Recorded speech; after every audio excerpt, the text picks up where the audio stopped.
Battery 70%.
Well, all I want to do is act like a princess. A Princess Lolo. That's all I want to do as I wait on Archie to come by today. I'm stuck with my gherkins. They just remind me so much of old Chatty Boy. These gherkins, I can't wait to get out of here tomorrow. Well, maybe it won't be tomorrow, but they will give me a new trial. So I cannot for now do exactly what I want to do. But I'm looking into this kiosk. This kiosk. And I'm asking people in the world, what should I do? What should I do now that the law has made its way into my life?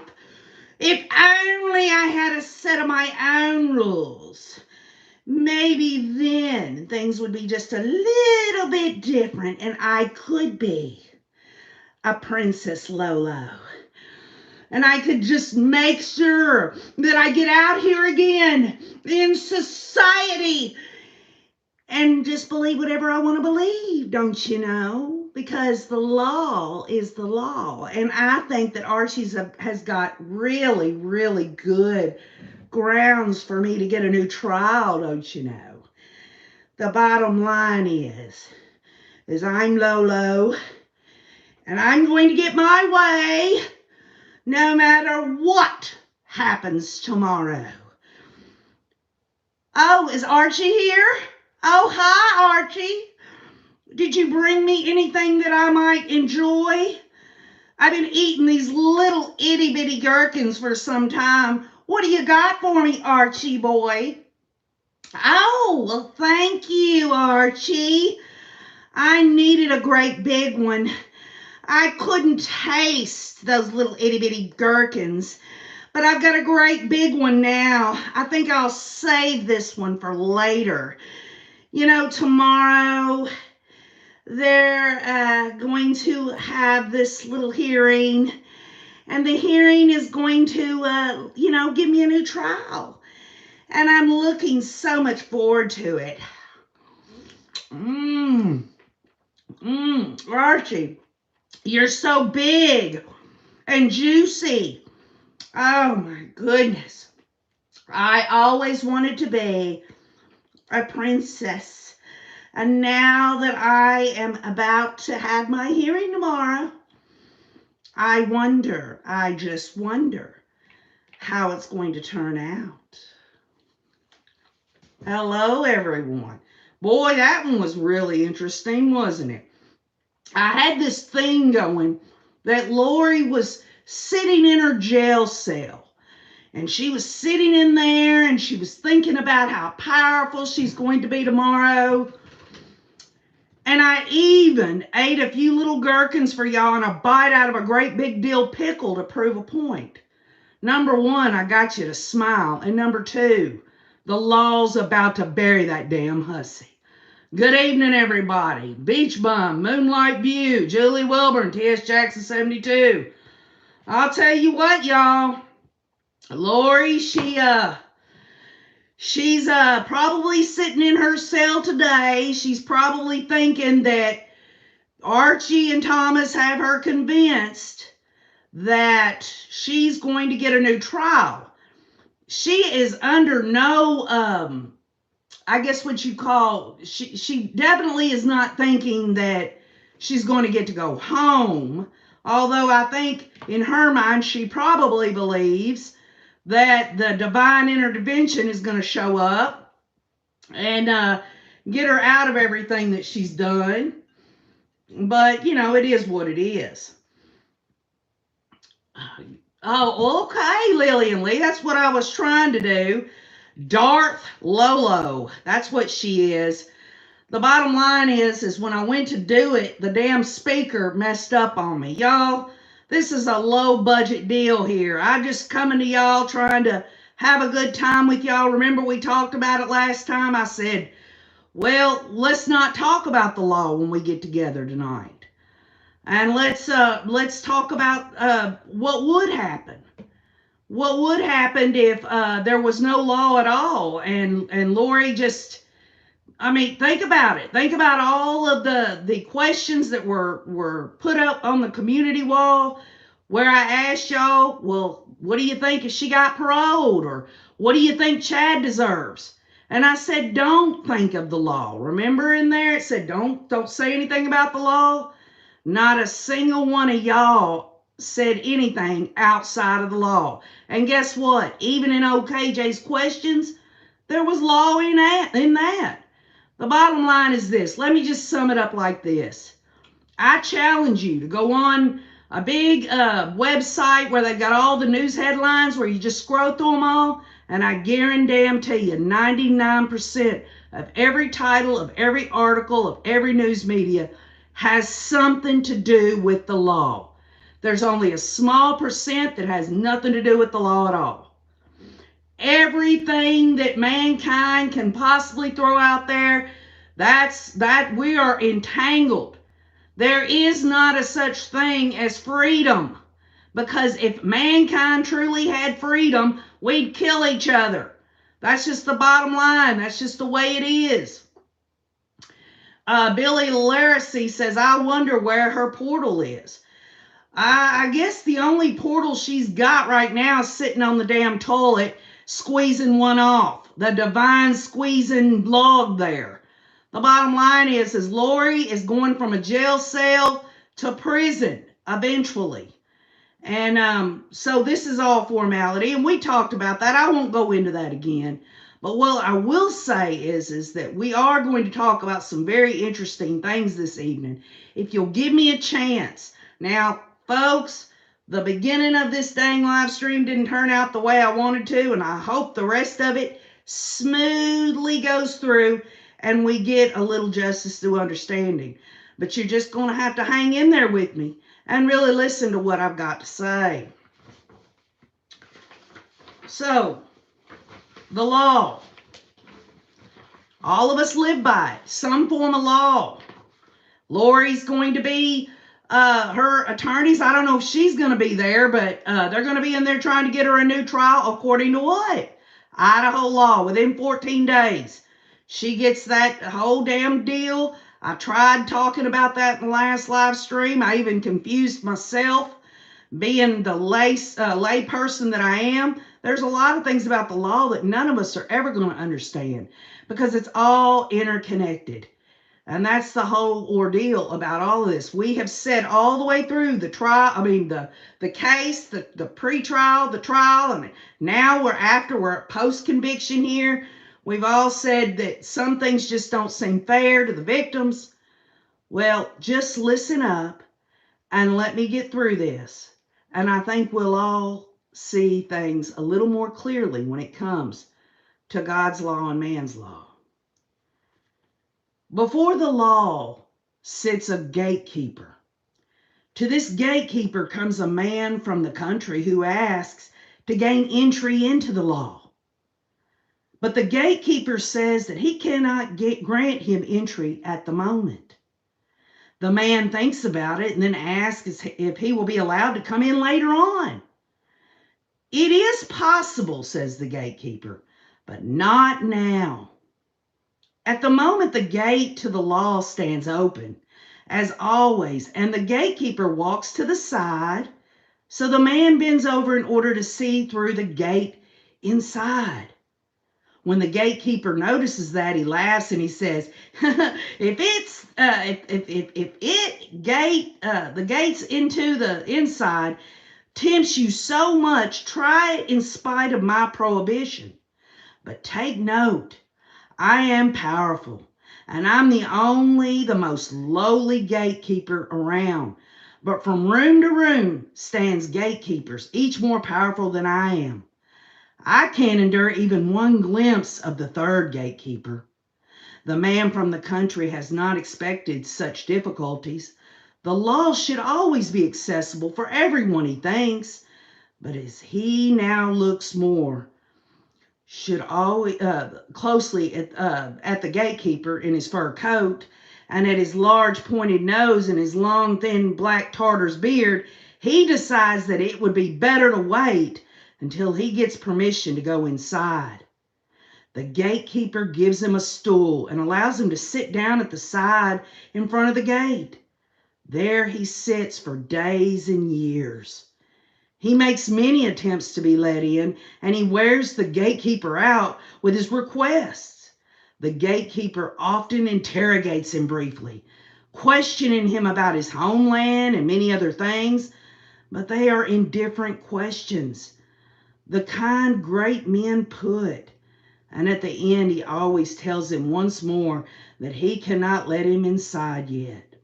The man who has equipped himself with many things for his journey spends everything, no matter how valuable, to win over the gatekeeper. The latter takes it all, but as he does, he says, I'm taking this only so that you do not think you failed to do anything. During the many years, the man observes the gatekeeper almost continuously. He forgets the other gatekeepers, and this one seems to him the only obstacle for entry into the law. He curses the unlucky circumstance, and in the first years, thoughtlessly and out loud, and then later, as he grows old, he still mumbles to himself. He becomes childish, and since in the long years studying the gatekeeper, he's come to know the fleas in his fur collar. He even asks the fleas to help him persuade the gatekeeper. Finally, his eyesight grows weak, and he does not know whether things are really darker around him or whether his eyes are merely deceiving him. But he recognizes now in the darkness of the illumination, which breaks extinguishably out of the gateway to the law. Now he no longer has much time to live. Before his death, he gathers in his head all the experiences of the entire time up until one question, which he has not yet put to the gatekeeper. He waves to him. Since he can no longer lift up his stiffening body, the gatekeeper has to bend way down to him. For the great difference has changed things to the disadvantage of the man. And the man says, everyone strives after the law. So how is it that in these many years, no one except me has requested entry? And the gatekeeper sees that the man is already dying, and in order to reach his diminishing sense of hearing, He shouts at him, "Here! Here! No one else can gain entry, since this entrance was assigned only to you, and I'm going now to close it." I bet you're going, KJ, what the hell? What the hell? Well, a man from the country seeks the law and wishes to gain entry to it through an open doorway, but the doorkeeper tells the man that he cannot go through at the present time. The man asks if he can even go through, and the doorkeeper says it's possible, but not now. The man waits by the door for years, bribing the doorkeeper for everything he has, and the doorkeeper accepts his bribes, but tells the man he only accepts them so that you do not think you have left anything undone. The man does not attempt to murder or hurt the doorkeeper to gain entry to the law, but waits at the doorway until he is about to die. And right before his death, he asks the doorkeeper why, even though everyone seeks the law, no one else has come in after all these years. And the doorkeeper says no one else could be admitted. Since this gate was made for you, I am now going to shut it. And that's up to you to decide what it means to you. I know what it means to me. The law will never be established here on earth, y'all. It's going to change. It's going to evolve. There's not an attorney in the United States and in the world that has the full volume of law that isn't constantly being updated with supplements.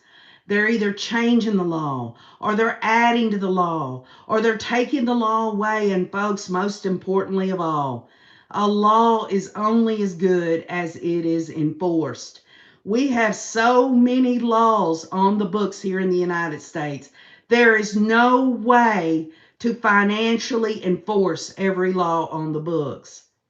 So what am I getting to? I'm getting to a lot of different things that we need to mull over in our minds as Lori goes tomorrow to seek her new trial. This is all set in Idaho law, and she's going to give it her best shot through mediocre attorneys, Archie and Thomas. The bottom line is people say, well, KJ, you said we weren't going to talk about the law. We were just going to talk about anything but the law. Well, folks, you can't avoid it. And that was my point in everything that I put on the community post, was so that people could put their answers down. And I really appreciated the input and the comments. The bottom line is even I couldn't take anything away from any of this that has to do with law, because it's there's no way to avoid it. What did humanity do before the laws? Well, folks, you can't find it. It's always been there from the very get-go. Have you ever heard of the ancient term trial by ordeal? Huh? Someone says, oh man, I'm so glad I got through that ordeal. Well, this is called trial by ordeal. And this is what people did specifically, around the world, because, the United States wasn't actually a country in ancient times per se. There were Native Americans that had their own sets of rules and their own tribal laws. But a trial by ordeal was an ancient judicial practice by which the guilt or innocence of the accused was determined by subjecting them to a painful or at least unpleasant, usually dangerous experience. And I would love these ancient things to happen to Chad and Lori. And we'll go through them and you'll be surprised.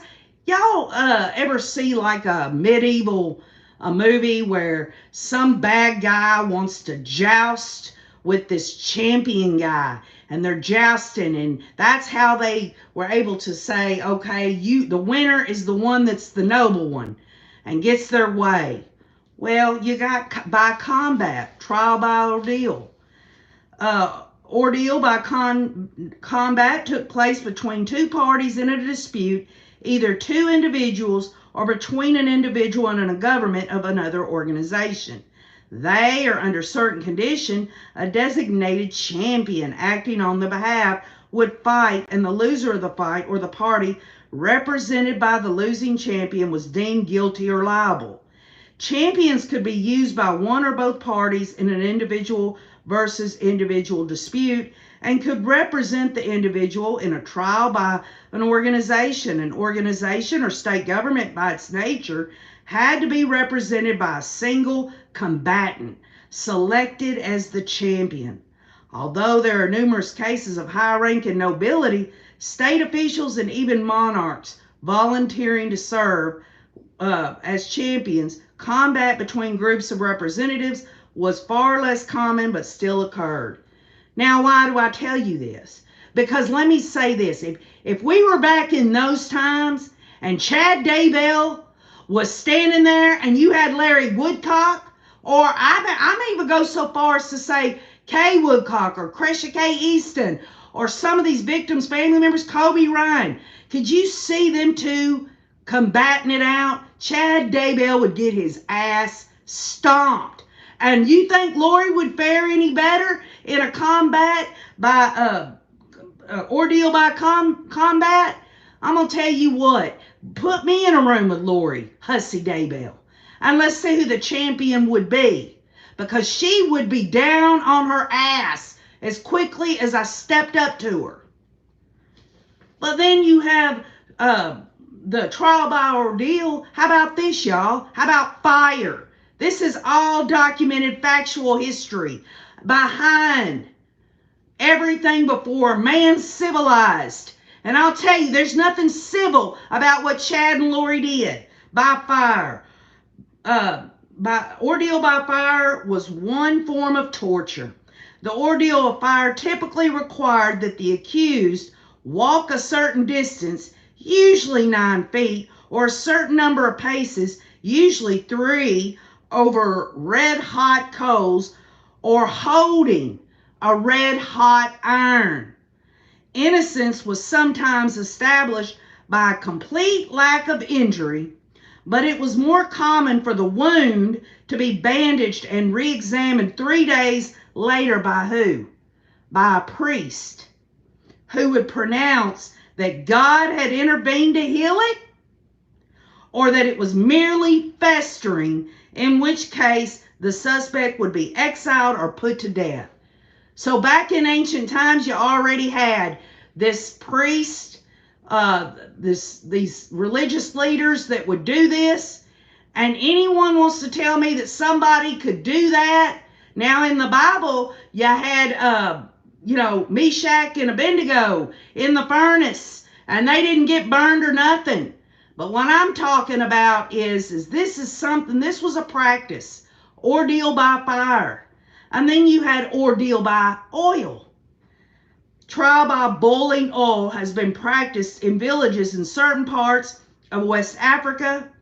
There are 2 primary versions of this. In one, the accused parties are ordered to retrieve an item from the container of boiling oil, with those who refuse the task being found guilty. In another, both the accused and the accuser have to retrieve an item from the boiling oil, with the person or persons whose hand remains unscathed being declared innocent. So it wasn't just about someone who was being accused. If you were going to step up and accuse somebody of something, you had to take part in that as well. Then you have ordeal by hot water. First mentioned in the 6th century, the ordeal of hot water required the accused to dip their hand into a kettle or pot of boiling water and retrieve a stone. Assessment of the injury was similar to that for the fire ordeal. An early non-judicial example of the test was described by Bishop Gregory of Tours in the late 6th century. He describes how a Catholic saint bested an Arian rival by plucking a stone from a boiling cauldron. Gregory said that it took about an hour to complete the task, because the water was bubbling so ferociously. But he was pleased to record that when the heretic tried, he had the skin pulled off all the way up to his elbow. So again, y'all, we live in a civilized society now. You think about how they did things in ancient times, but let's get to cold water. The ordeal of cold water has a precedent in the 13th law of the Code of Ur-Nammu, the oldest known surviving code of laws, y'all. Okay, and the second law of the Code of Hammurabi, a man who was accused of what some scholars have translated as sorcery. And if that don't fit Chad and Lori, I don't know what does, because this damn witches casting bullshit and all this crazy ass stuff they were doing was to undergo ordeal by water.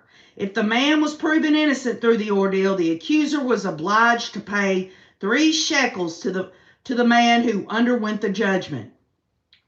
It dictated that if a man was accused of a matter by another, the accused was to leap into the river.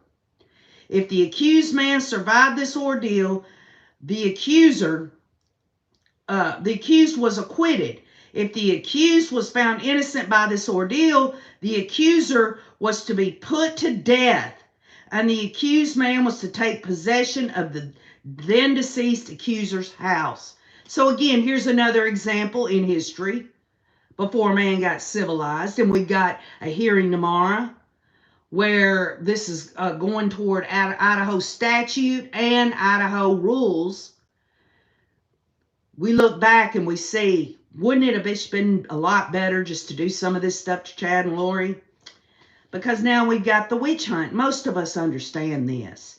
This is something, the witch hunt. Ordeal by water was associated with witch hunts in the 16th and 17th centuries, although an inverse of most trials by ordeal. If the accused person sank, they were considered innocent, whereas if they floated, this indicated witchcraft. Now let's stop there for a minute.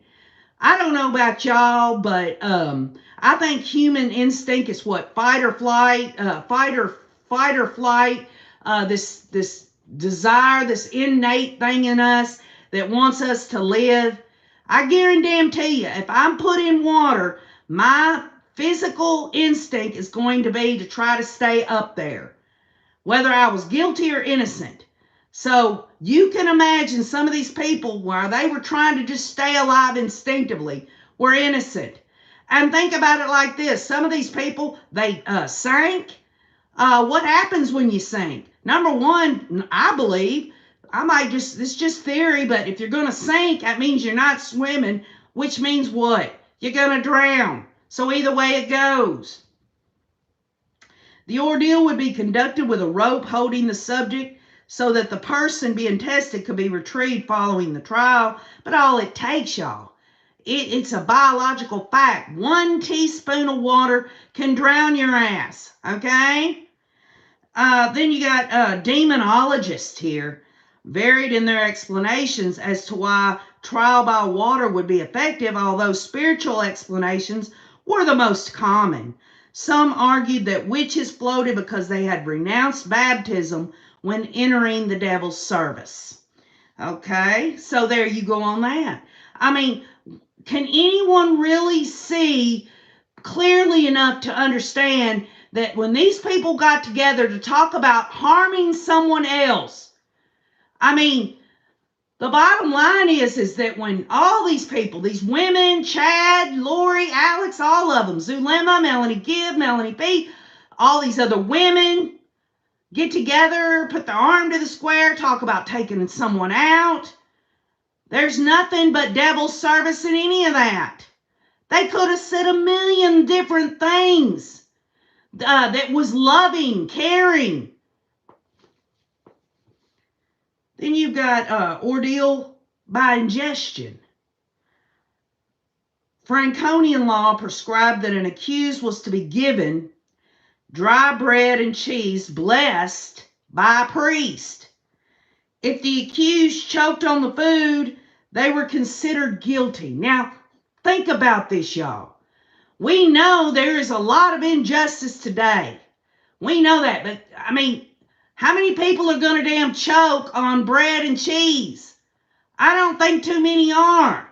So you're talking about even evil, diabolical people can chew up some damn bread and cheese and get out of the shit they do. Then you got ordeal by poison. A defendant who vomited up poisonous beans that were given to him was innocent.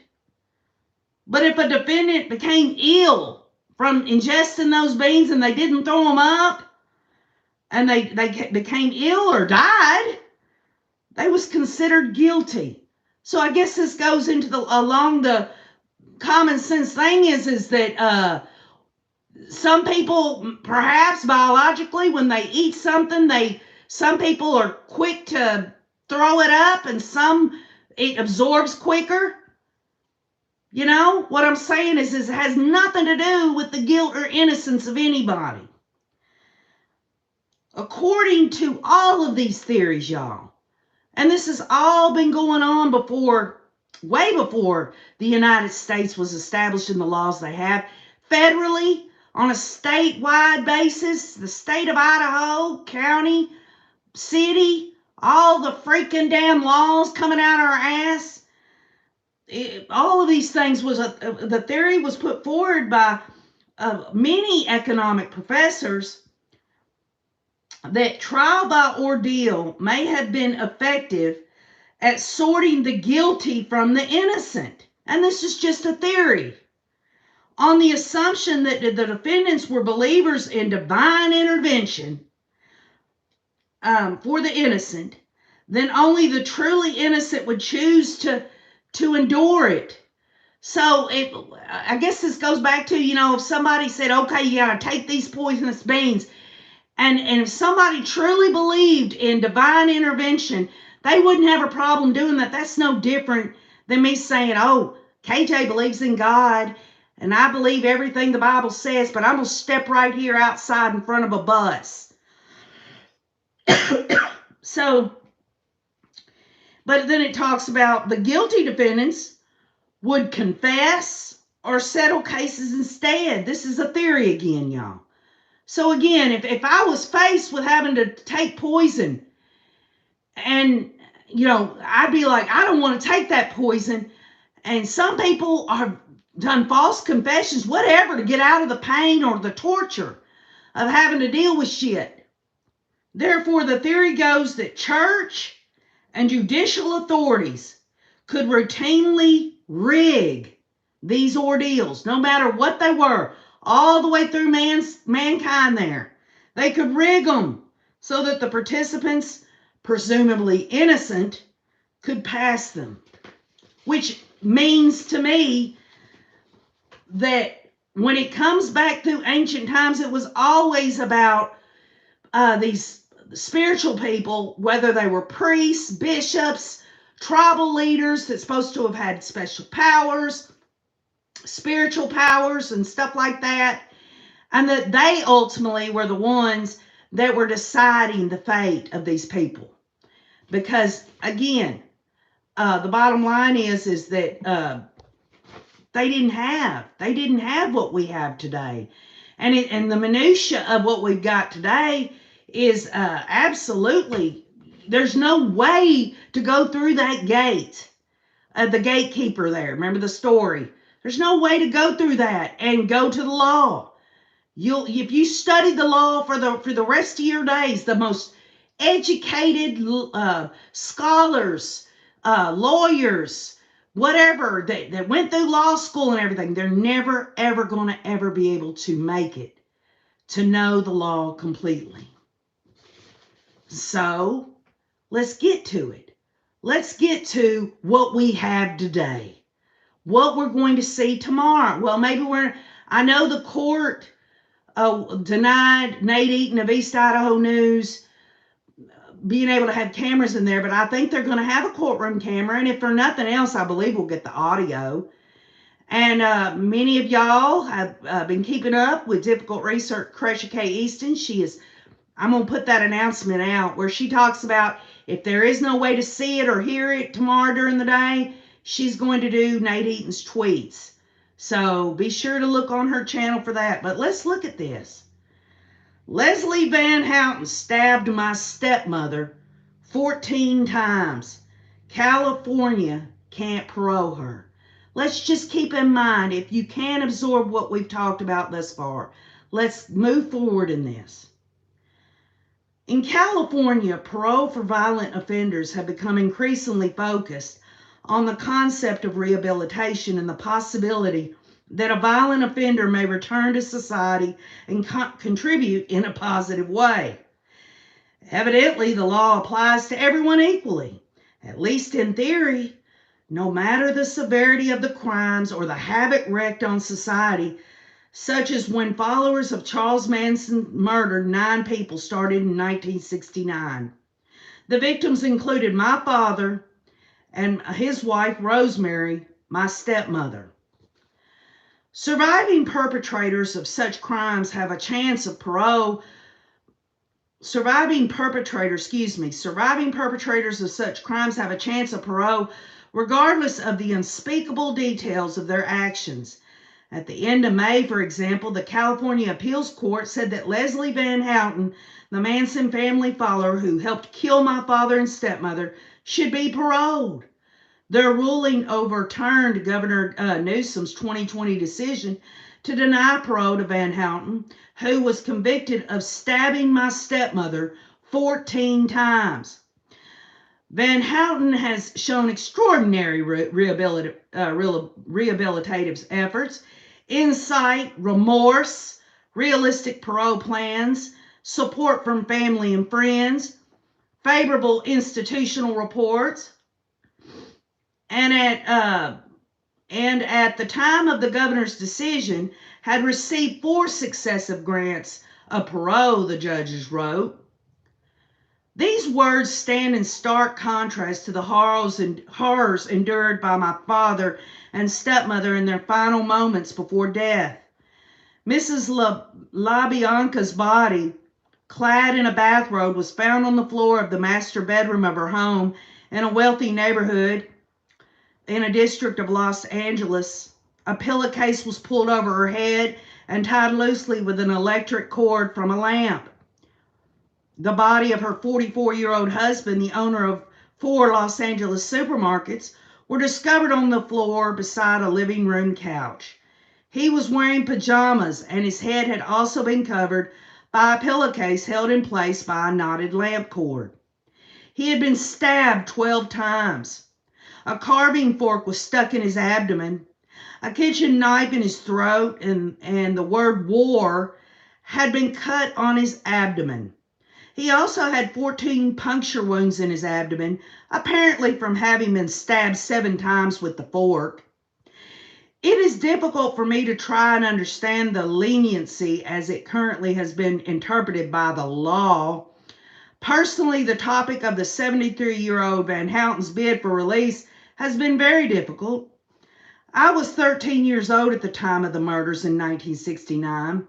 Before too long, the names of my father and stepmother and those of the other Manson family victims became familiar news to many people around the globe, much to my chagrin as a young girl.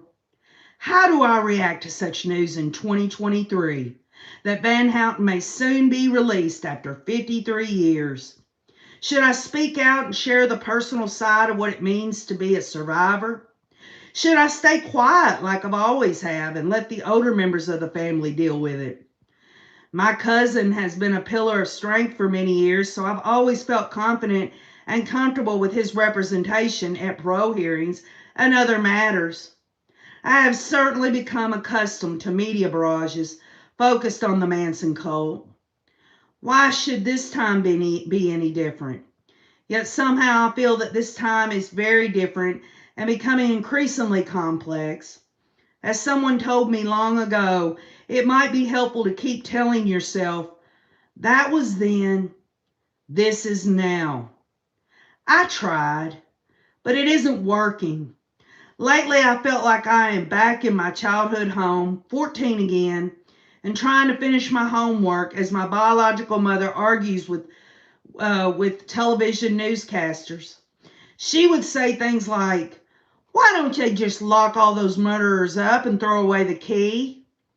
Leno didn't deserve this fate. He was a good man." Or, "Why don't they just show Leno as the fine man he was? They don't even mention our suffering." No wonder I had nightmares for more than a year. Not only had I lost my dad at a vulnerable age, the trial of the Manson family and the incessant questions from people added to my trauma. It is my fervent hope that Governor Newsom's rejection of parole for Van Houten will be reviewed by the state Supreme Court.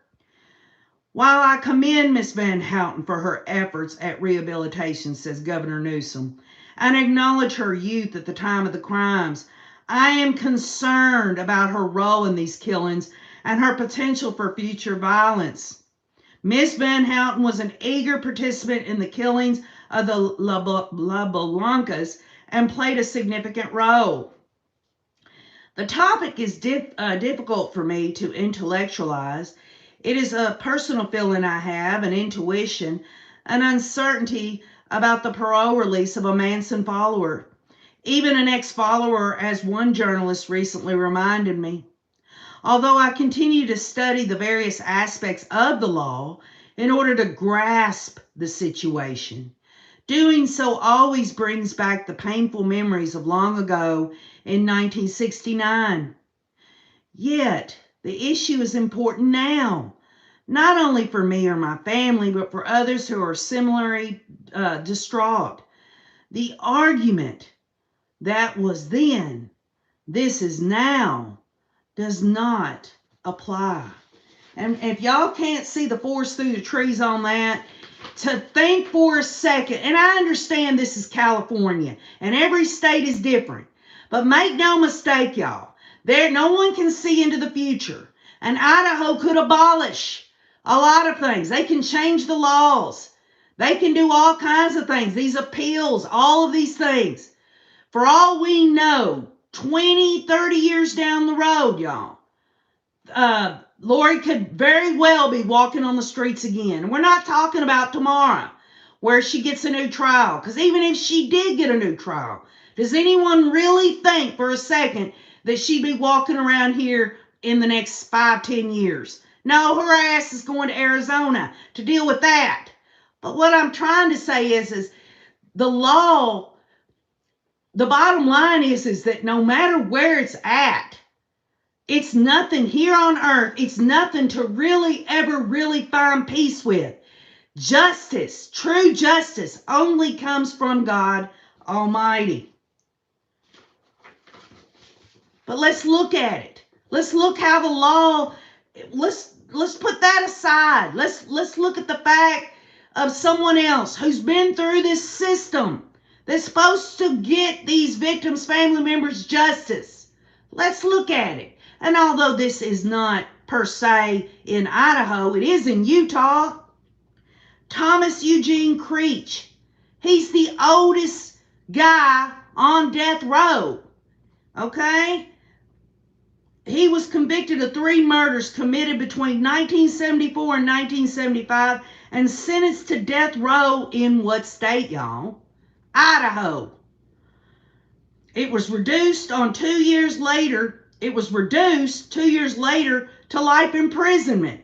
So even if Chad Daybell got the death penalty, this son of a bitch right here is sitting on death row, and he's the oldest one on death row. But it wasn't for this. He got away with that. It was a death penalty case. We'll go into it. He was sent to Idaho's death row for a 1981 murder committed while imprisoned. He was imprisoned and he murdered somebody. Excuse me.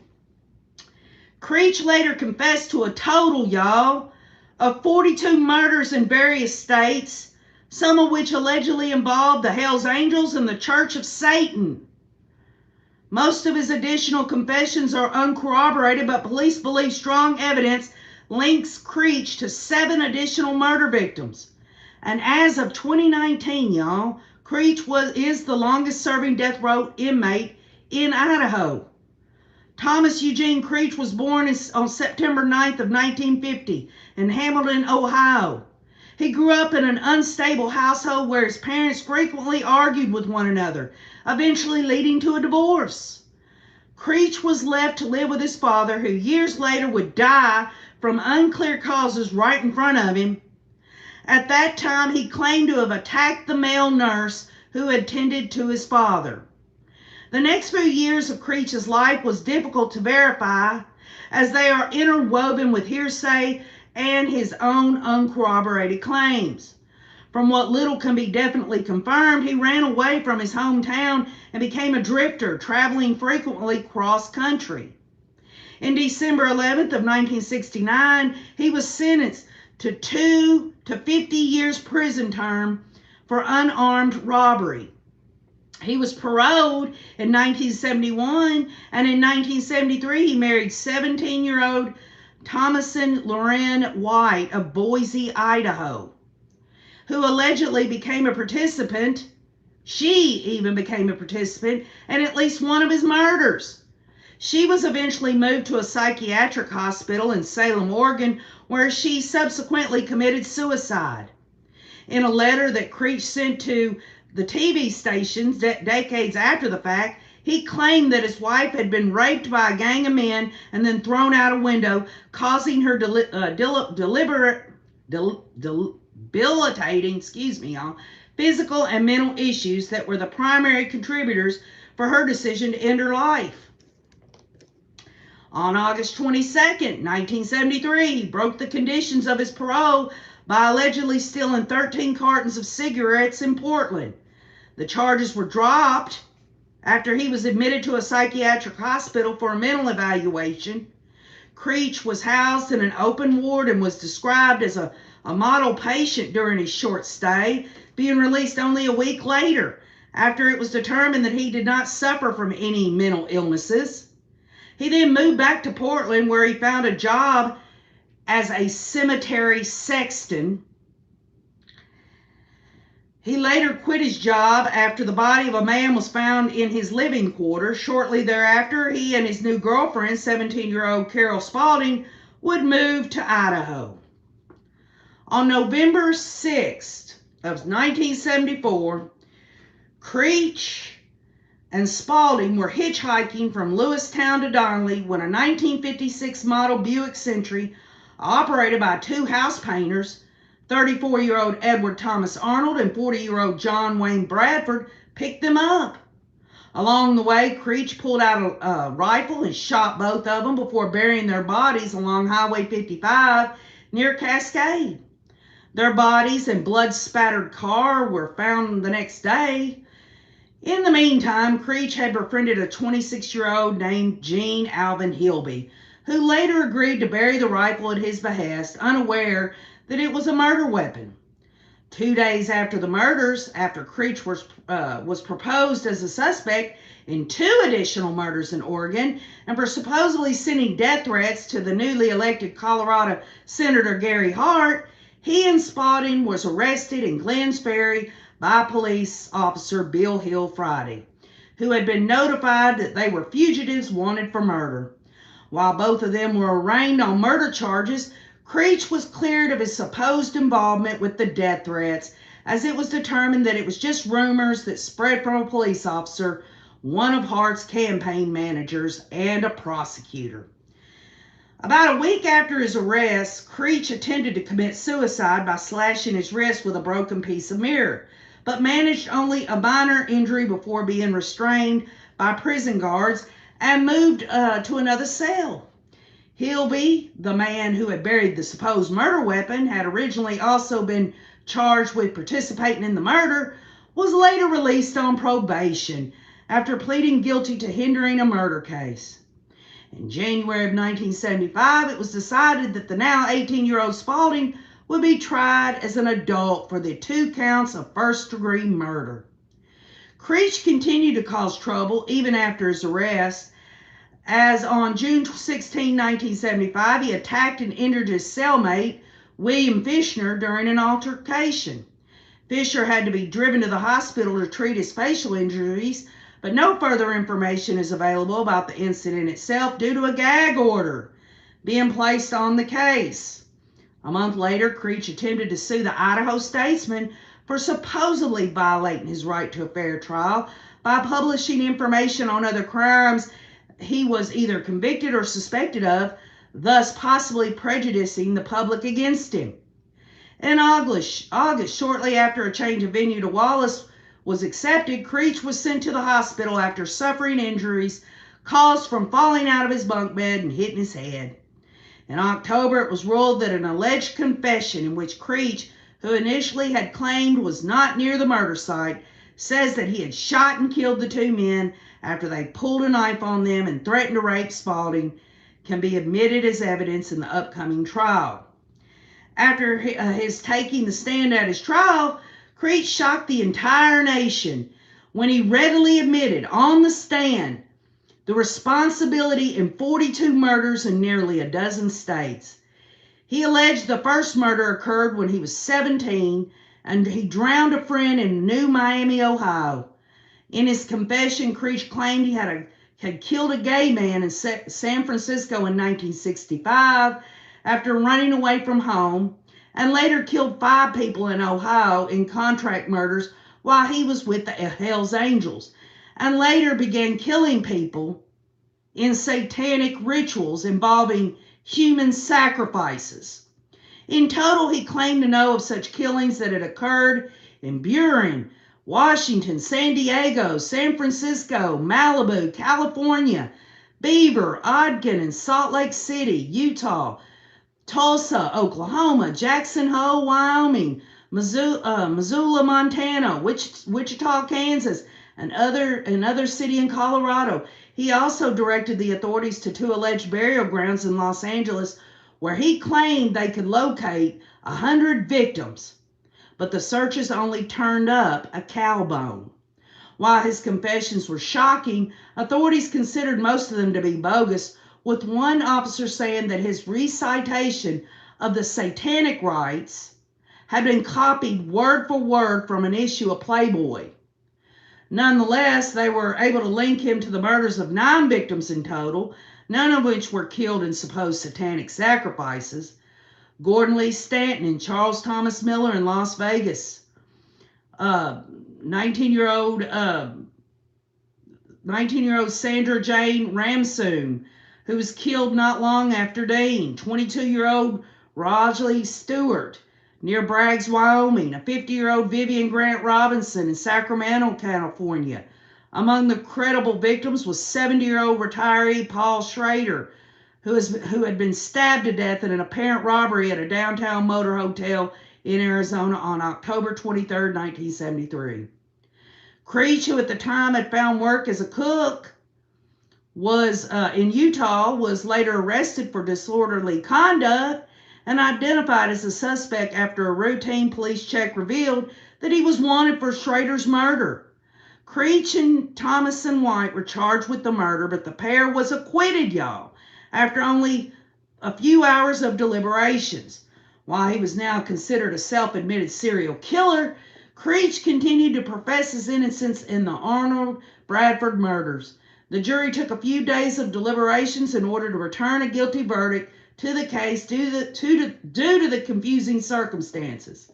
His attorney, with the assistance of private investigator John Wickersham, sought to interview additional witnesses in order to have the conviction overturned. On March 25th of 1976, Cheech was sentenced to death by hanging for the 2 murders. His execution was stayed pending appeals, with Creech willingly offering to stand trial for some of the killings in Oregon and California. He would later be convicted of these killings, but his exact sentence is unknown. As a result of the 1976 Supreme Court ruling, Gregg versus Georgia, one of Creech's attorneys, Bruce Robinson, sought to have his client's sentence overturned and resentenced to life imprisonment, citing that it violated the state's now illegitimate death penalty statute. Robinson's strategy proved to be a success, as Creech's sentence was later commuted and he was indeed resentenced to life imprisonment. Robinson additionally petitioned for Creech to be freed altogether, but was unsuccessful in doing so. Creech is housed at the Idaho Maximum Security Institution in Kuna, where he worked as a janitor despite the protest of 2 prosecutors who warned the wardens that he posed a threat even to the other inmates. And their fears were realized May 13th of 1981 when 23-year-old David Jensen, a car thief who had previous altercations with Creech, attempted to attack Creech with a stock stuffed with a battery.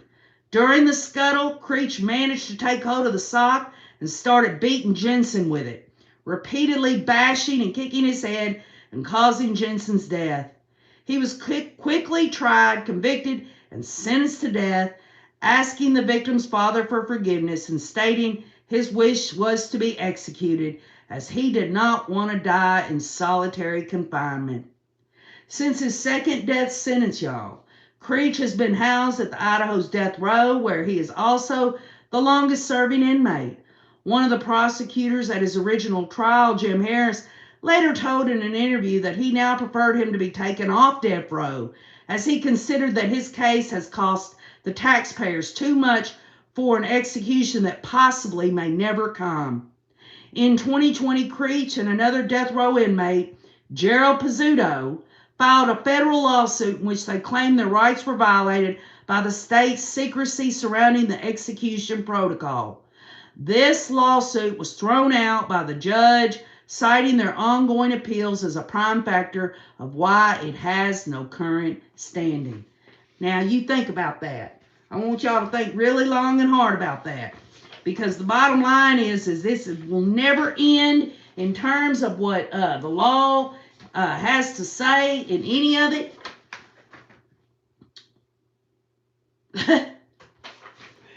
The bottom line is it's just not real. I mean that anyone's ever going to feel a sense of closure, because these appeals that Lori and Chad both, regardless, if Chad gets the death penalty, he could have it overturned. He could, and just it's just never ending. And this guy right here was a big time serial killer. And it just seems to me that it will not end. It will not end. That is why, excuse me, that is why I think it's important that we remember that ultimately God's law is the perfect law. And even if you don't believe, even if you're an atheist, even if you don't believe in God, the bottom line is that OKJ is saying that man has tried to, even back in ancient times, leave the decisions up to the priests, the bishops, the tribal leaders, all of these spiritually minded people or whatever. And now you've got the coldness of statutes, codes, rules, regulations.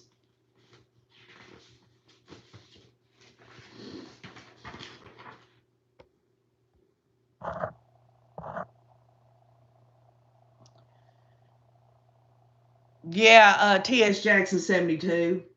Reminds me of Jodi Arias trying to cut her wrist with a razor, but it just hurt too bad. Oh, yeah, I remember that. Remember Juan Martinez? Well, let me just say this, because I want to, the reason I wanted to come to y'all is this. There's no getting away from it. We all know it.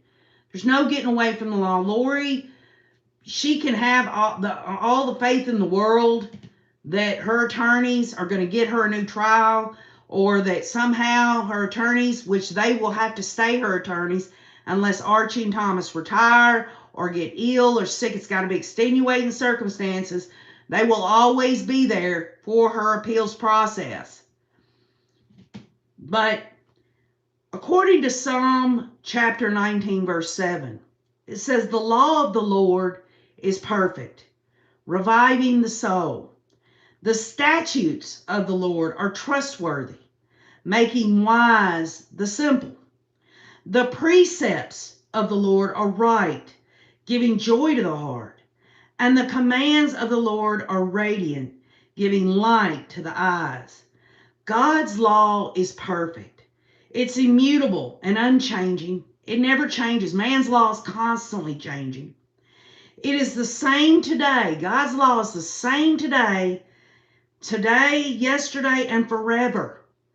Jesus Christ is the same yesterday, today, and forever, says Hebrews chapter 13, verse 8.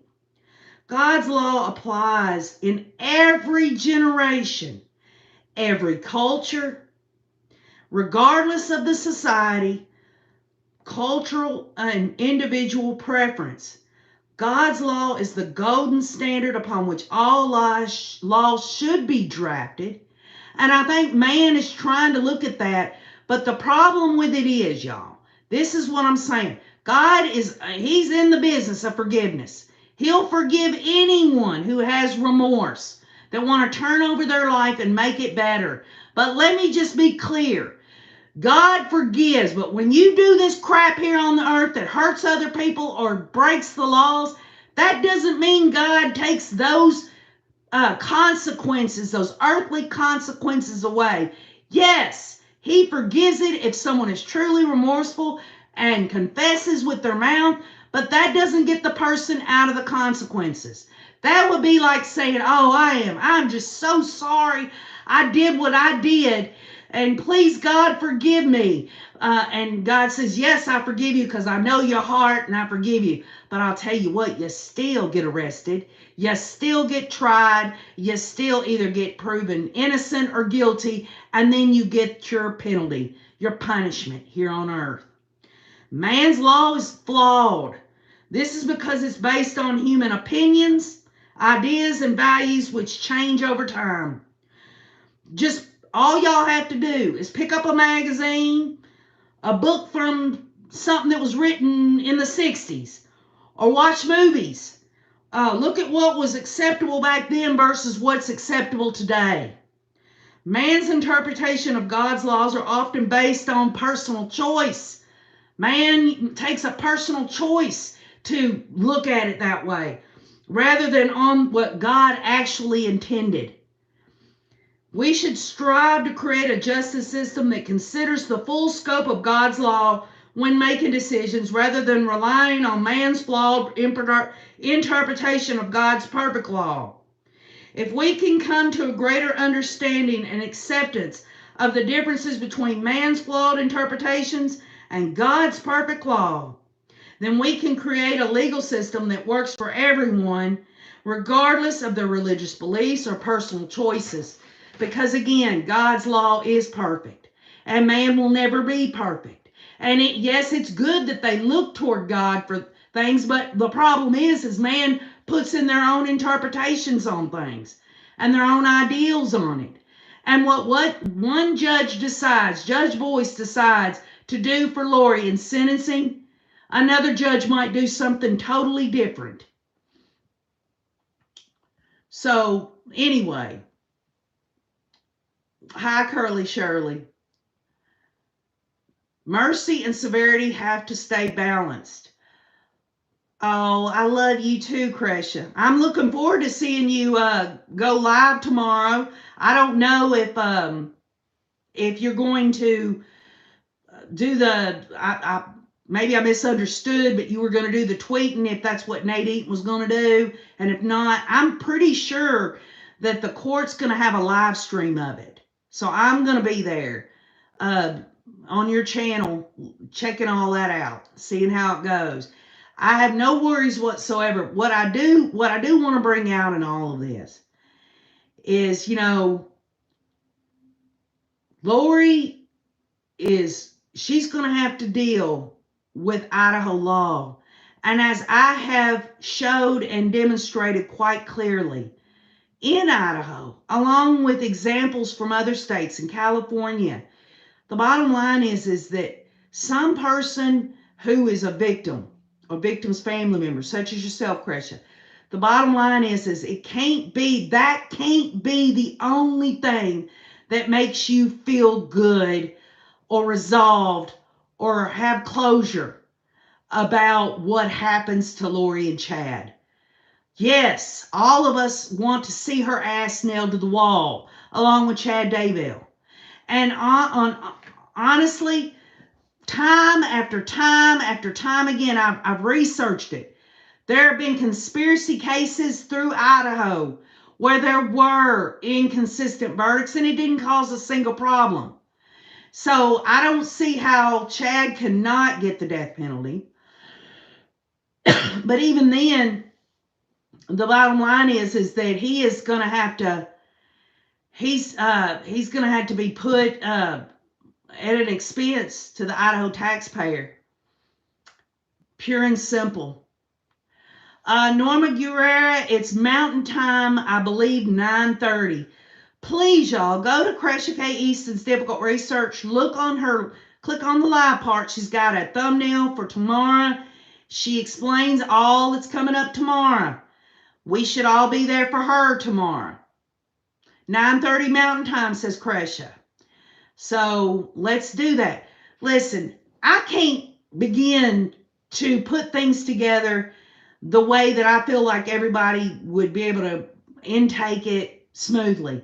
All I can do is put it out there. What I'm trying to come down to is all the way back in ancient times, before we had courts, how did they decide whether someone was guilty or innocent? Lori has been decidedly found guilty of all counts. And what is she doing? She is doing what is given to her in terms of Idaho law that she thinks is going to help her or at least give her hope. She gave no hope to the victims. She gave none whatsoever. But she herself is receiving hope through these appeals processes, to this automatically kicking in 14-day notice of this motion of a new trial and stuff. She's getting these things, but folks, make no mistake. She looks at it as hope. What I look at it is she might have that little bit of crap in her mind that she's going to get that new trial or that she'll one day be in society again, but the rug's going to be pulled out from under her so many times. But ultimately, y'all, none of us know down the road, 10, 20, 30 years from now, who's going to be the governor of Idaho. A governor of any state can put a stay in any death penalty stuff. And they probably should have already done that, since these damn assholes in Idaho don't even really have their shit together to enforce the death penalty. They got people sitting on death row forever, dying on death row, and they get treated better than life in prison. So for everyone that commented on the community wall what y'all thought Chad and Lori would get, the bottom line is none of us can look and see. I mean, none of us, I don't think, maybe there might be a few on here, I don't know, have any clairvoyance on it. All I do know is that once she and Chad are convicted, okay, Chad isn't yet, but she has, a lot of her rights went right out the window. Everything that she could enjoy before the conviction is gone. And her attorneys, and any defense attorney will tell you this, if they could have put it off, anything to keep from that final conviction from a jury of her peers, once that is stamped in there, there ain't no, it's so damn hard to overturn those things. So hard. She won't get a new trial. And on appeal, it'll be very hard for something that an appeals court on a state or federal level could look at and say, well, this, and they might even find a mistake, right? That mistake has to outweigh what the conviction was all about. The heaviness of a jury of her peers convicting her, going through the judicial process, is a heavy weight, plus all the overwhelming evidence, all weighed down to this one possible clerical error or misinterpretation of the law or this or that. Folks, the bottom line is man's never going to be able to harness the law, no matter how many laws they write, that's going to be able to overcome evil, ever. God overcame everything, total, complete victory in the death and the resurrection of Jesus Christ. He died for the sins of the world. That is the complete victory of anything that law doesn't even apply. I mean, the law of man, if you took every single law, past, present, and future, and stuck it all in a nutshell, it will never, ever be nothing compared to God's law. Because his law is perfect. Perfect. And it's good that if any man wants to look towards something, it would be God. But the problem is man's looking too much inside their self, their own opinions, their own ideals, their own ideologies, their own everything else. And that's where we have these situations like this cult member, this woman, Charles Manson, fixing to walk the streets again, and how that terrorizes and traumatizes the victim's family members. And how even before conviction on the first death penalty of this one fella, he had 2 death sentences. One was overturned, and now he's sitting oldest one on Idaho. The bottom line is think of the victim's family members. So many people were murdered. And every single day, y'all, every day, people are being murdered every day. I thought it was something weird until Wayne's like, not really. Everyone gets murdered every day. Think about it like this. June 7th, all right? That's CJ's birthday. That's when Maggie and Paul Murdaugh were murdered, right? Then you got October 19th. That's my eldest son's birthday. And you know who that was? Tammy Daybell. Then you got March 4th. That was overnight. Corey Richens of Utah, who poisoned her husband with fentanyl and murdered him for insurance money. What, did I take that as a sign? I almost did, but then I thought, you know what? Everyone gets murdered every damn day. The bottom line is that doesn't lessen the pain to the victim's family members. I'm not trying to be flippant about it at all. What I'm trying to say is that man will never, ever be able to overcome evil. Ever. Ever. Only God can do this. That's right, T.S. Jackson 72. Lean not into your own understanding, and always, everything, all your ways, acknowledge God, and he shall direct your path. We admitted we were powerless over ourselves, and our lives have become unmanageable. Great saying there, Tracy. What is it? Awareness is half the battle. I think that, you know, it all depends on which state in this country, in terms of rehabilitation. Y'all, Lori is not going to be rehabilitated. I'm sorry.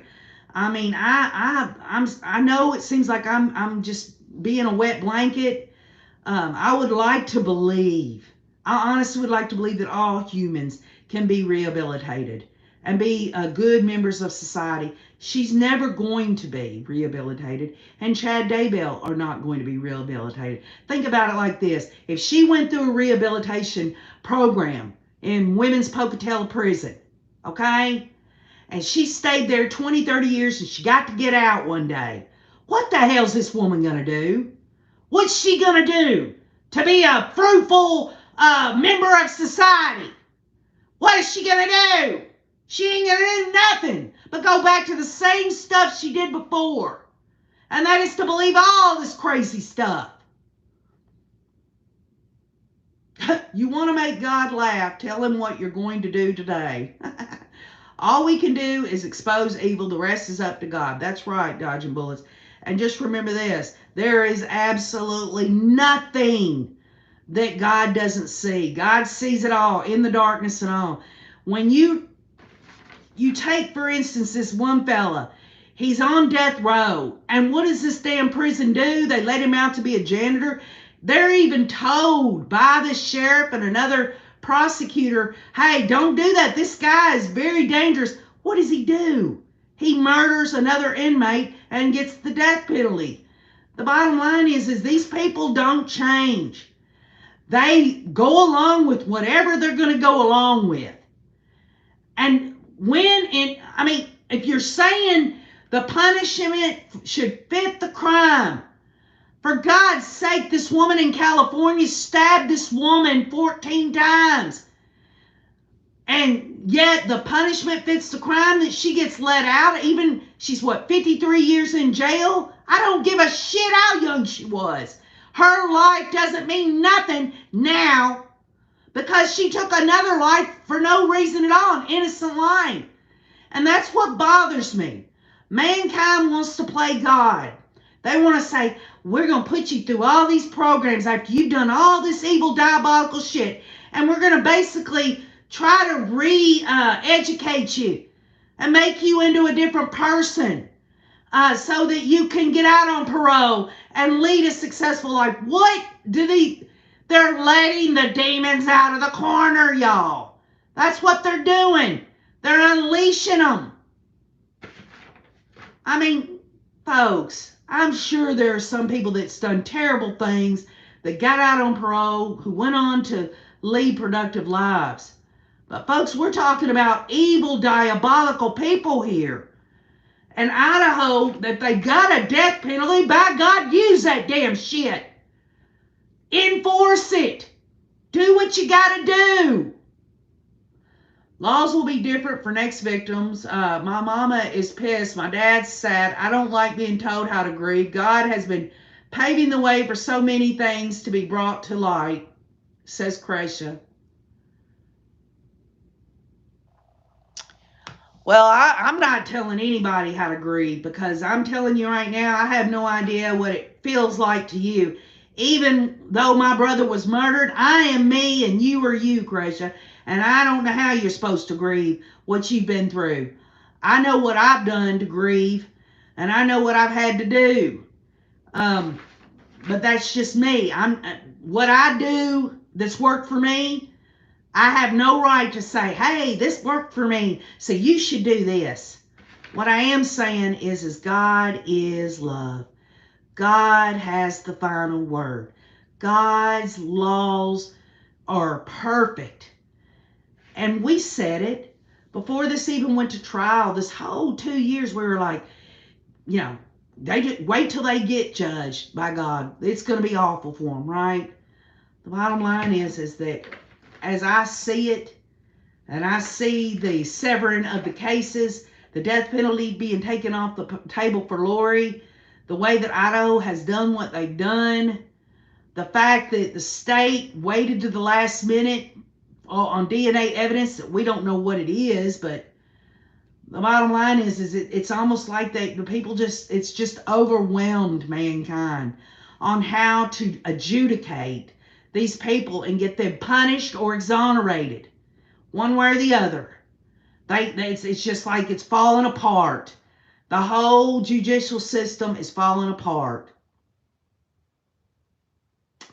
Curly Shirley says, I feel so badly for Cresha's family.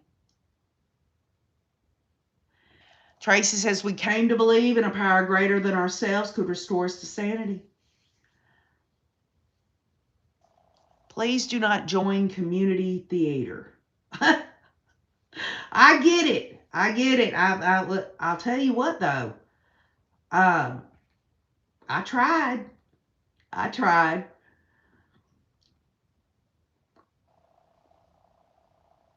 That's what I think would be a great idea, NF Mom. Brandon, Cresha, and others should call a news conference on the courthouse steps to give their victim impact statements. But again, I don't even know that Cresha would want to. And maybe that's a pressure in her one way that, we're off a little ways. We don't have that deep trauma like she's got. So we don't know, any way of being able to say we really shouldn't, because she's going to have to decide what she's going to have to decide. And Elizabeth Holmes, I'm going to tell you something. It's hard to try to do that, theatrical stuff at the last minute. This wasn't something that, I was just trying to get a little smile out of everybody. If I got a smile out of somebody, if for nothing else, people smiled because I was not doing a good job. You know how it was just impromptu.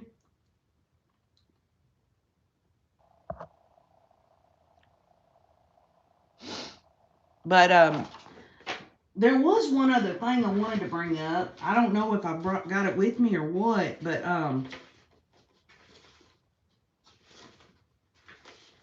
pretty sure it was hold on just a minute, y'all. Let's see what I got here.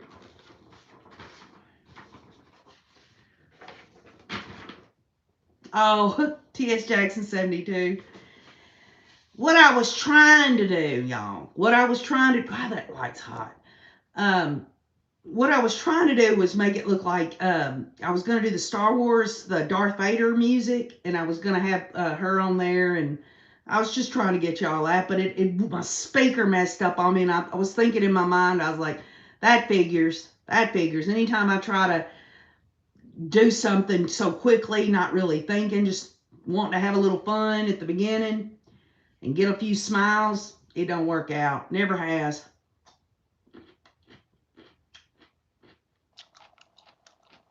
I will, Tina. I sure will. I don't have a Bible with me right now, but I'll sure do it. Oh yeah, this was pretty funny, y'all. I got this for Lori. I think others have said she looks like what is it? Pippi Longstockings. What I was trying to do was make it look like Lori was trying to be like Princess Leia, but she was really Darth Lolo. I got so distracted, I dropped the phone, everything else. Thank you, Moonlight View. Willie Nelson. I had to put this here because she's always trying to be so cute. She wants to be cute, y'all. Lori wants to be cute. Thank you, Norma. Y'all know me.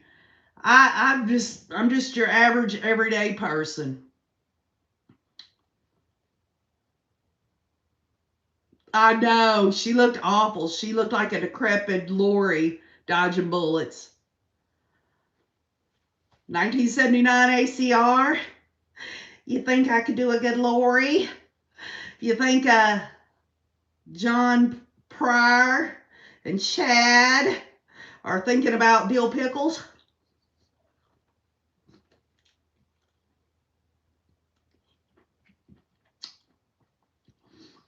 I'm going to tell you. Hey, and Crasher, guess what? You're not going to believe this. The 25th of this month, y'all. Now listen up. This is gonna be interesting. You remember my friend Mary, the one I had the sleepover? We did the pajama party. She's my neighbor, Mary and Rick. Well, they're getting married, and they're wanting me to marry them. So on the 25th, I'm going to be live streaming their wedding ceremony on here. I've gotten permission to do it. They're getting married, and KJ's going to be marrying them. Isn't that neat? Isn't that neat, Cresha? Get a little bird's eye view. Of course, y'all know they're going to the courthouse to get the paperwork, but they want me to do the ceremony. Isn't that neat? So I'm looking forward to that. And by the way, you know, that little video of the boat and everything, we pick up, the boat has to be ordered. You can't just drive it home that day. We had the package put on it, you know, the different stuff that we wanted on it. It's like build your own boat, and it's being picked up Friday, and I'm going to shoot a video of us leaving Bass Pro Shops with the new boat, y'all. And Cresha, you and Jason's got to come to Tennessee and go boating with us. We're going to have so much fun. It's going to be a lot of fun. And so, anyway, I'm going to be doing a lot of different stuff because we're going to wait on Chad. And I want to, hey, listen, I want to always be a Ray. I want to be there for everybody.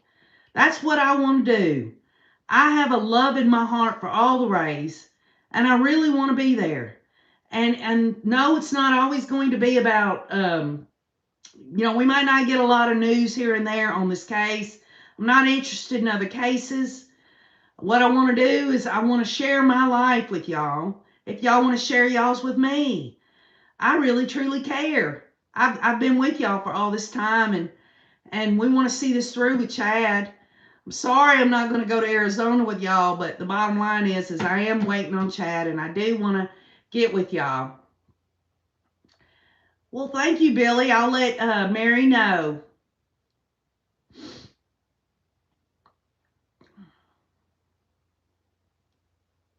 Tracy King says, good, you're stuck with us. So what do y'all think? It surely is a neat thing. Lori's sentencing is smack dab in the middle of everything, it seems, but not much longer. The hooker is going down, but we know that you will marry us. Oh, that's awesome, Kresha. Listen, I definitely don't want to pressure you. It would be awesome. I'd feel so honored. Oh, no. Curly Shirley says, I have been sick this past month. I fractured one of my discs in my back. Oh, no. That's awful, Curly Shirley. I hope you get to feeling better. I know it's nothing to smile about, honey, but let me tell you what. The bottom line is that I'm going to pray for you. I am, and I hope everybody else will too. Hi, Carrie Ann. How are you doing? Carrie Ann just got off work. Can you say balls? It's the preppy queen. Balls? What do you mean it's the preppy queen? Oh, little lady die. I put that on the community wall. I didn't know if any of y'all took me serious or not.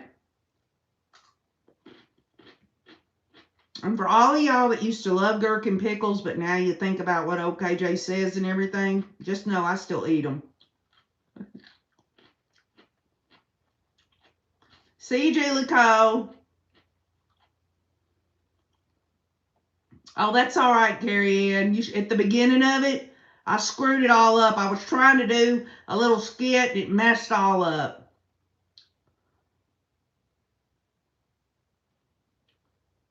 Oh, I understand, Kresha. It's really, honestly, nobody wants to pressure you to do anything. You know we all love you. Mom Jean says, I still eat tacos. We got to take the power back. Yes, you're right, Kresha. Kresha says, I believe in God's timing. He always provides, always. Donna Donald says, wedding bells will be ringing. So anyway, yeah, you're welcome, Hope Grace. 4 big guys and they grab on my thighs one more time, please. That's funny. Hi, Jenmar. Y'all, tomorrow I'm telling you, we all need to go to Difficult Research. We're all going to go there tomorrow so that we can see what goes on, because I know they're going to live stream it. I believe that. I believe Judge Boyce will live stream it from the court. I'm going to be looking on Judge Boyce's, his YouTube thing, and I'm going to be looking at Difficult Research too to see what happens. Carrie Ann, that is a 2-car garage, a detached garage on Andrew's property. That's what that was. That's not ours. We were over there helping him. Curly Shirley says, I'll be at Crash's tomorrow. Julie Wilburn, anytime. Oh, well, thank you. It's the preppy queen. Even though I mess up, Elizabeth, some girl on here, I forgot your name, Holmes, said that I shouldn't be part of community theater. Well, I've been in several plays, adult plays, like at the community centers and stuff in 2 different counties, believe it or not. And I'm a big Carol Burnett fan, but I didn't plan that per se. It was like just last minute. I knew I had the wig and I was just trying to have a little fun, and it didn't work out. My speaker didn't work. I got all messed up, jiggled up. Well, you should love being a Ray, little Lady Di, because you are a Ray.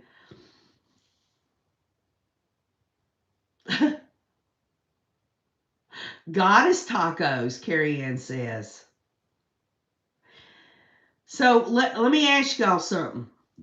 Do you think Lori will be in the motion here tomorrow, or do you think just her attorneys? I think she'll be there. And this is in Fremont County, not in Ada County. So,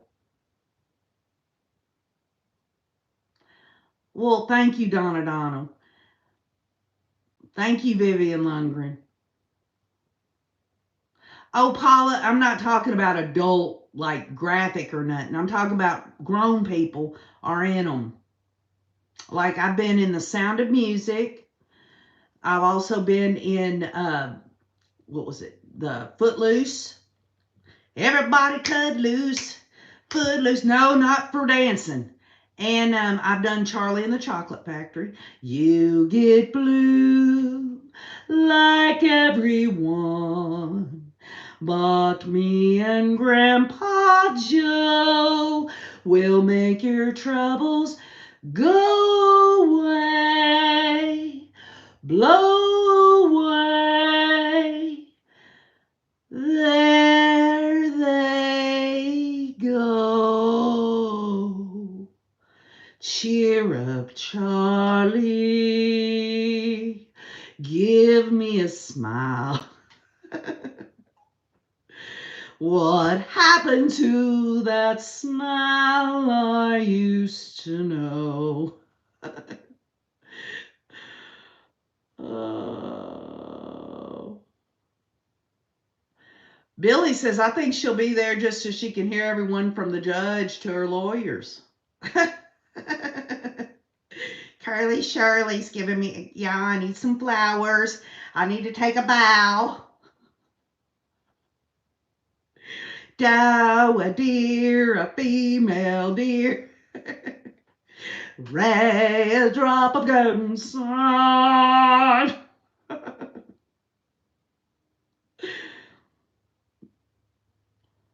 Yeah, Jen Marr thinks Lori wants to be there. Any chance for attention? Yep.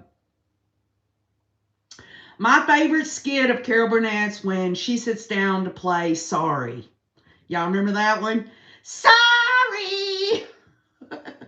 That's my favorite skit. And then I liked her where she put the curtains on and was pretending to be Scarlett O'Hara. That was a good one too. I am 16, going on 17, da da da da. How about this? What is it? The sun has gone to bed, and so must I. Good night. Should I lie to you? Would I lie to you, baby? Would I say something that wasn't true? I'm asking you, sugar, could I lie? Eunice and Mama, says NF Mom.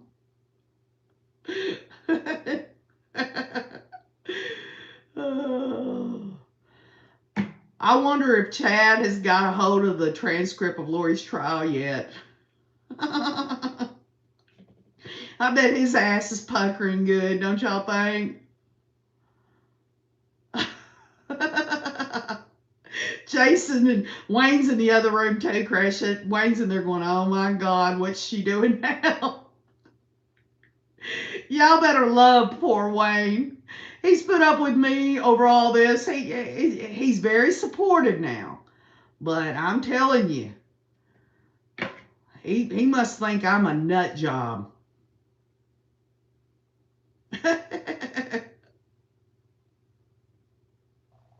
Wouldn't that be neat? Wouldn't that be neat if somehow the law could work in a way that Chad would just say that he would just go ahead and plead out, save the family all the problems, He would have to plead out to life in prison, though. Yeah, Mohawk Mom, he is. All they have to prove is the conspiracy. That's right. You're exactly right, Kresha. And they're going to. Because, hey, let's look at it like this. You know what we found out in Lori's trial? We found out that 12 jurors believe that Tammy Daybell was murdered. Okay? That was established by those 12. And the evidence proved it too. So if John Pryor was going to think at any time that they could prove that it was natural causes or put a little reasonable doubt in there, the bottom line is that was established. And that was, according to what a lot of those people said, was going to be the hardest thing to prove.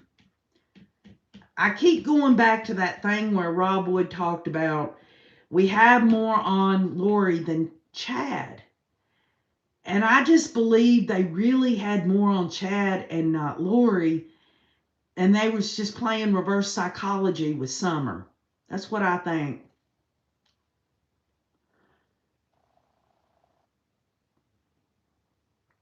I think that Chad is really in big trouble. And they're more apt to give the death penalty to a man than they are a woman.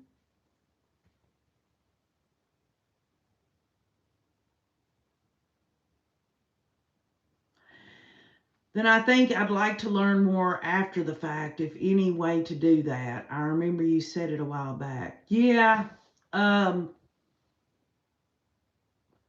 we found out about a lot of things we didn't know in Lori's trial that was, especially on the text messages where she's agging Chad on about, is my kids at 0 yet and stuff.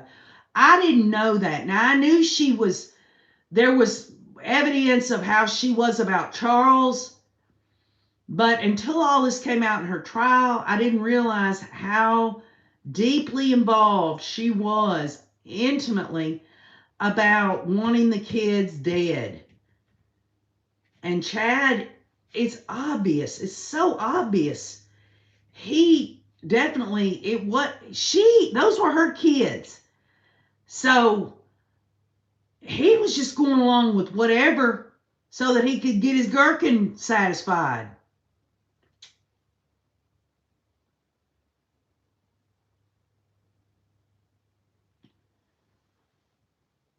Yeah, Polly, you're right. Chad and Lori did this together. They'll go down together. Hey, Rose. How are you?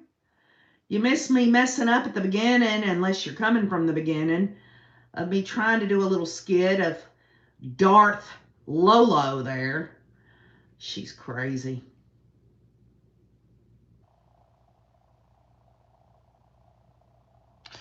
Well, Kresha, just let me know. You still have my number if you want me to come in at any time. StreamYard or whatever. Send me a link. You know, I've never said no. So it's just an option. I think your moderators and all the people on your channel are doing a fabulous job. Really good.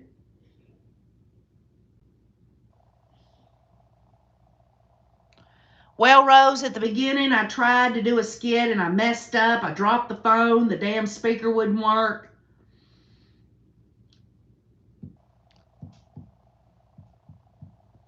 Well, Donna Donald, she knows. She knows I've never told her no in terms of coming on. So she knows where I stand with that. I might not be able to do a lot of the other stuff that takes a little bit more responsibility. Hell, y'all. Whenever I come to y'all, I have to carve out the time because we've got other things going on.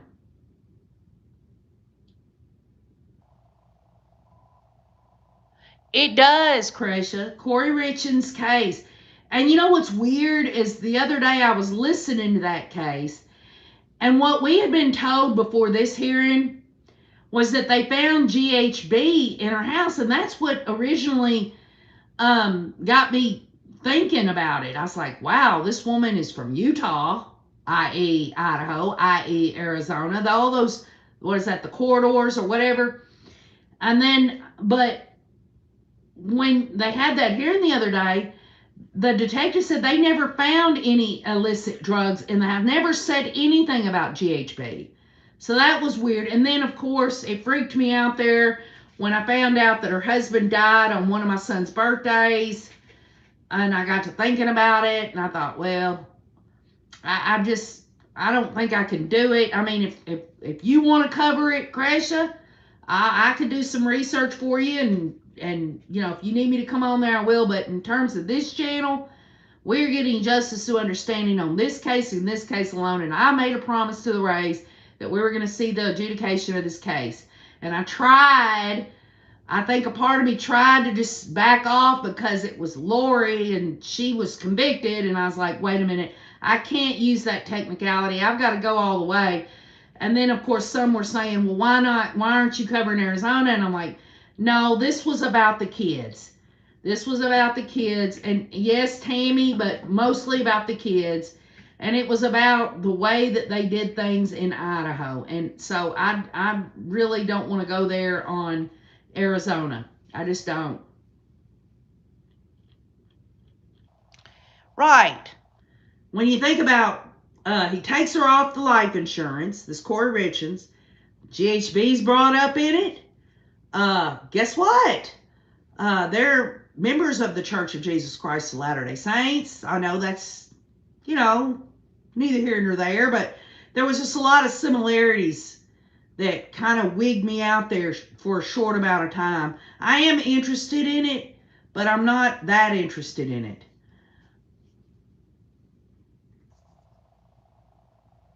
Did you see me at a Walmart? Did you see me, Preppy Queen, at a Walmart? Cool. Where are you at? Cool. Where did you see me? Which Walmart was it? I'll freak out if you name the city that you saw it in. Why didn't you come up and say hi? I saw you at Walmart. Now listen, there are a lot of people out there that say, you remind me of somebody, or you look like somebody I know. I mean, all the time. I think it's just, I'll take it as a compliment. Oh, thank you, Crush. I appreciate that. Corey's kids are staying with his family. I'm pretty sure. I saw that somewhere. Where did you see me? It's the Preppy Queen. Which Walmart did you see me? Nope. Nope. You didn't see me at Walmart buying baby diapers and oatmeal and baby food. Nope, you didn't, Preppy Queen. I don't have any grandkids. Just reminded me of that. Or small children. Preppy Queen, I haven't bought diapers in 20 years. So, I mean, I know I go to Walmart, but I haven't bought diapers, baby food, or nothing like that. No.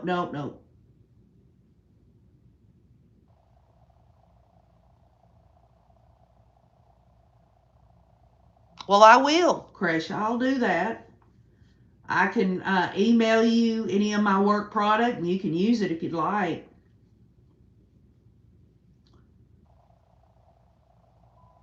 Oh, right. Okay. Well, that's all right. Okay. Thank you, 1979 ACR. Appreciate it. I'll just...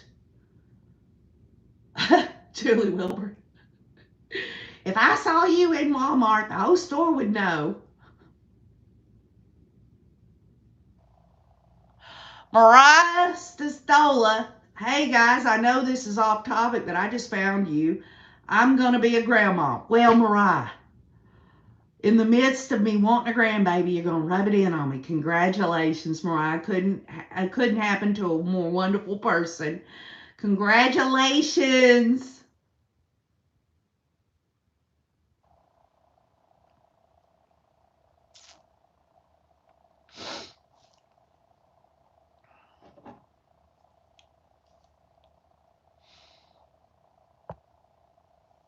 So anyway, y'all, let's see.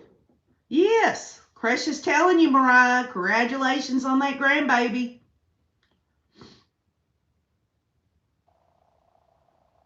I would say so, Mariah Stostola. That's pretty awesome. Couldn't happen to a nicer person. Is it going to be a boy or a girl? Do you know? Or is the baby born yet? Or are you going to be a grandparent?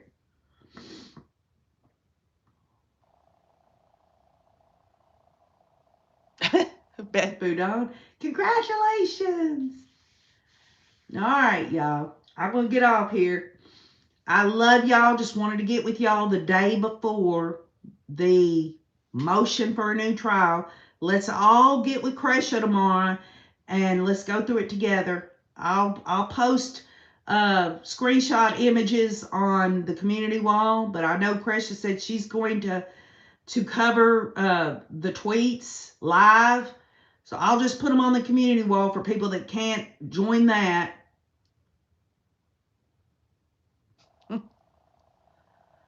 Yes, NF Mom praying for the family tomorrow. And it's the Prepper Queen. Come on now. Lay off. See y'all later. Love all of y'all. See you tomorrow and keep on